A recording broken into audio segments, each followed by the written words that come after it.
ഇത് നമ്മുടെ സ്ഥലത്തിൻ്റെ പേര് രാമക്കൽമേട്. രാമക്കൽമേട് വ്യൂ പോയിന്റ് ആണ് ഇപ്പം നമ്മൾ വന്ന് കണ്ട സ്ഥലം. അതായത് സീ ലെവലിൽ നിന്ന് 3600 അടിയോളം ഉയരമുള്ള ഒരു പ്രദേശമാണ്.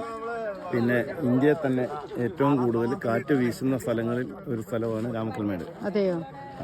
അപ്പം ഇത്രയും ആണ് ഈ സ്ഥലത്തിൻ്റെ പ്രത്യേകതകൾ. പിന്നീട് ഇവിടെ ഫാൽഗൻ ഇനത്തിൽപ്പെട്ട പക്ഷികൾ അത് വളരെ റയറായിട്ടുള്ളതാണ്. ഇവിടുത്തെ ദൃശ്യഭംഗിയാണ് ആസ്വദിക്കുന്നത്. നമ്മൾ ഒരു ദിവസത്തെ ഫാൽക്കൺ പക്ഷികൾ സീസൺ ടൈമിൽ ഇങ്ങോട്ട് വരുന്നതാണ്. ഇല്ല, ഇവിടെ ഉണ്ട്. ഇവിടെ മാത്രം ഇവിടുത്തെ കാലാവസ്ഥക്കാണ് അവർ ജീവിക്കുന്നത്.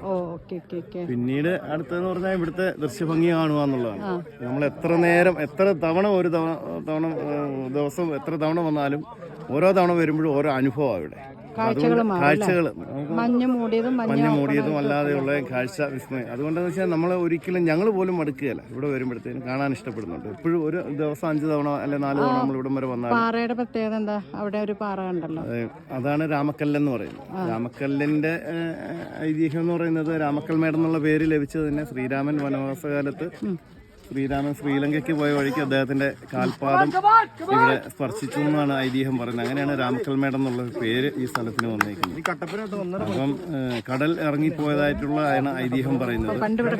കടലായിരുന്നെന്നും ഇതിന്റെ തൊട്ട് താഴെയുള്ള പ്രദേശങ്ങളിലെല്ലാം ഉപ്പുവെള്ളമാണ് ലഭിക്കുന്നത്. ഇപ്പോഴും ലഭിക്കുന്ന ഉപ്പുവെള്ളമാണ്.